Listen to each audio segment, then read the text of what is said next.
the forms of storytelling change. The way we tell storytelling changes. We used to walk, I remember going in as a kid and seeing how many reels the film was. If it was 20 reels, we used to clap, because it means that we were going to get 3.5 to 4 hours of film, and we would say, "Arey yaar, paisa vasool hoga. Air-conditioned theatre mein baithenge, 4 ghante." Try and show a 4-hour film now. People will walk out to the theatre. Everything changes. How do I see it? I think Indian films are getting better. People say, "Oh, Indian films don't do well internationally." Well, maybe they don't. It's a personal opinion. I think we need to make better cinema. I'm hoping that all of you will bring more honesty to cinema, right?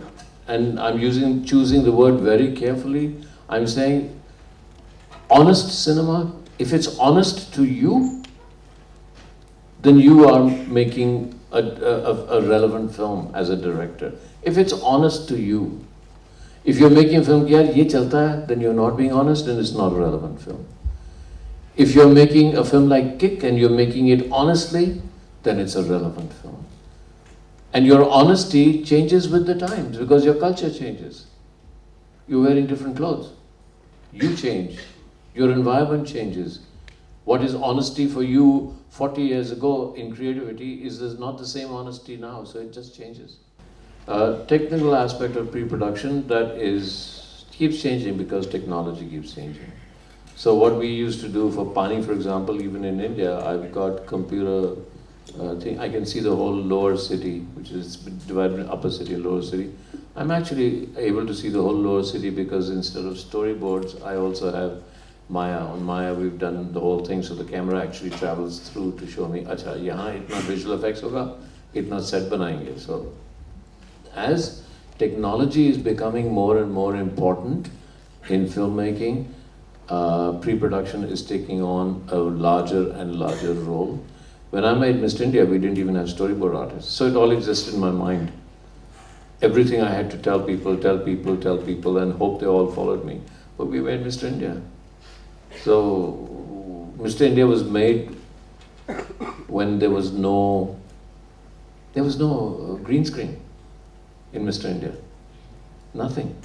Every shot that you saw in Mr. India is done in camera.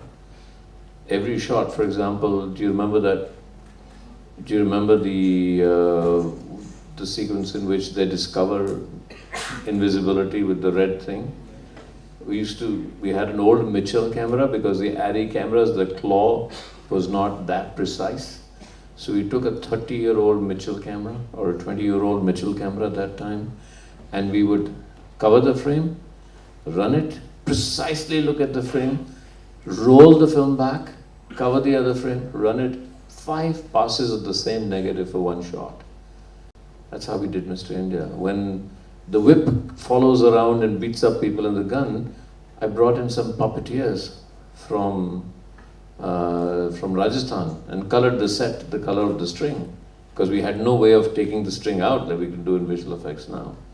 So how did we do prep? It was all in my mind at that time. Now I have the tools. So I can use prep, and now Mr. India would be made on computer long before anybody shoots it.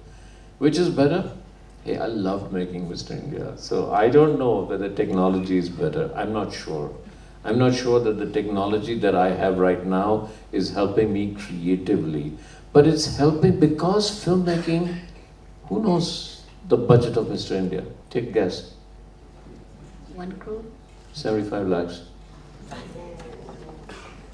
So, as films, you know what the budget of Masoom was? Anybody guess? 11 lakhs. So, as film has become more and more expensive, people are demanding a little bit more that, listen, you know, an extra day that time didn't cost you that much, an extra day costs a lot. So there's more has been shifted back to what we call pre-production, especially in high technology films. Pani, I had in mind for 10 years, it's been living in my mind. I've had that visual for 10 years before I actually got a production designer on. So I knew what it looked like. And I'm willing to be surprised because my production designer changed it all. And I thought, oh shit, that's better. So after 10 years, I realized somebody could do it better. So I said, yeah, well, you do it then. It's great. You could just be moving at a speed, but you cannot move. You cannot go where your team cannot go. You cannot move faster than your team will.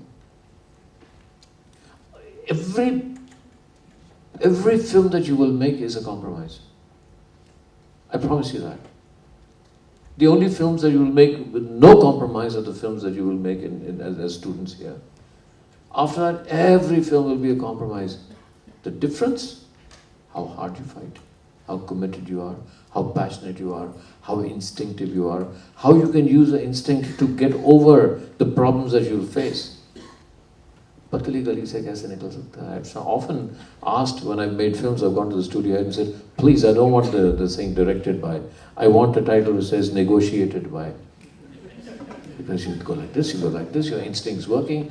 Now all your preparation is going to help. So, there's no film that's not a compromise. There is nothing called perfect. What is perfect? Can anybody tell me what perfect is? Give me one definition here what perfect is. It's in your imagination. What is perfect. And I'm saying that what is perfect because if you go for perfection beyond what is, then you have to describe it. No? It's not. Jo hai, wo hai. Usi mein, how much do you fight, how much is, depends on how passionate you are. And that's the fight, and therefore, your passion, if you have no passion for this business, anybody does it, and if you have no passion for storytelling, I suggest anybody here who's an engineer goes back to engineering. Honestly, that's right, because you're going to have a tough life. Engineering is easier, but you've come here because you're fundamentally, fiercely, absolutely passionate about what you're doing. Otherwise, you're wasting your time. Well, I don't take master classes. This was a discussion. I thought it was terrific. I think that the kind of questions that I was asked is very rare because I do this interaction with students all over the world. I've done it everywhere, including the US, at universities there. I found, to me, it's always an experience because they provoke me. I don't do lectures, I ask them to provoke me, and I found the questions from here far more varied, far more provocative.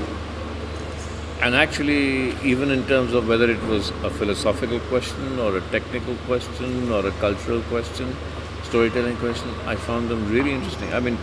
For me, I can get bored very easily with this. For 2 hours, I didn't realize 2 hours had gone by.